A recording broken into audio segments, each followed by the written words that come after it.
আমরা শুধু কবিতায় পড়েছি যে আমাদের দেশে হবে সেই ছেলে কবে, কোথায় না বড় হয়ে নাকি কাজে বড় হবে।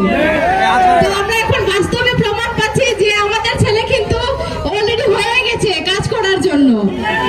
তো আমাদের হচ্ছে ওই কবিতাটা এতদিন পড়ে এসেছি তো মাথায় ছিল আর কি, আর এখন সেটা বাস্তবে প্রমাণ পাচ্ছি যে না, আমাদের দেশেও এমন ছেলে আছে যে নাকি শুধুমাত্র কথায় নয় কাজে বিশ্বাসী। তো আমি হচ্ছে আজকে সুযোগ পেয়েছি তো 2 মিনিট কথা বলা, তাই আমি ভাইস চেয়ারম্যান নিয়ে দুইটা কথা বলি আর কি, এমন সুযোগ আর হবে কিনা জানি না।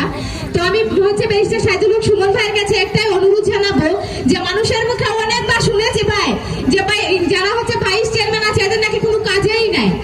তো এই বদনামটা যেন আপনার দিক থেকে আমরা না শুনি, সেদিকে অবশ্যই একটু লক্ষ্য দিবেন আর কি। আসলে যে হচ্ছে ভাইস চেয়ারম্যানের কিছু আছে সেটা যেন আসলে করে দেখান তিনি। আর হচ্ছে যে আমরা হচ্ছে ইতিমধ্যে প্রমাণ পেয়েছি যে গতকাল হচ্ছে শুকনা খাবার বিতরণ করা হয়েছিল, সেই জায়গাতে হচ্ছে ব্যারিস্টার সাইদুল হক সুমন ভাই আমাদেরকে 10টা করে নাম দিয়েছিল, সেজন্য তাকে অসংখ্য ধন্যবাদ জানাচ্ছি। এই প্রথম মনে হয় কোনো ভাইস চেয়ারম্যানকে 10টা করে নাম দেওয়া হয়েছে। তো আমরা আশাবাদী পরবর্তীতেও তিনি আমাদেরকে কাজ দিবে এবং তার মাধ্যমে আমরা হচ্ছে মানুষের পাশে দাঁড়াতে পারবো।